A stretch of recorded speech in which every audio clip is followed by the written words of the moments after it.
So, hi everyone. Today is November 10, 2025. So, ang dami kong nakikita sa comment section na bakit daw kailangan kong mag-Tagalog, i-Bisaya naman daw ako. So, let me explain guys.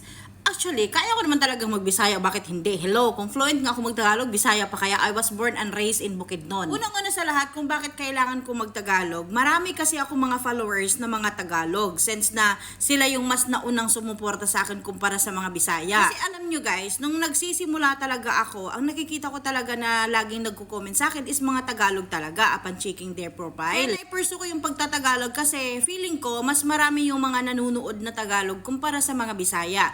And ang mga Bisaya din kasi matalino, nakakaintindi sila ng Tagalog. Ang mga Tagalog kasi hindi nakakaintindi ng Bisaya.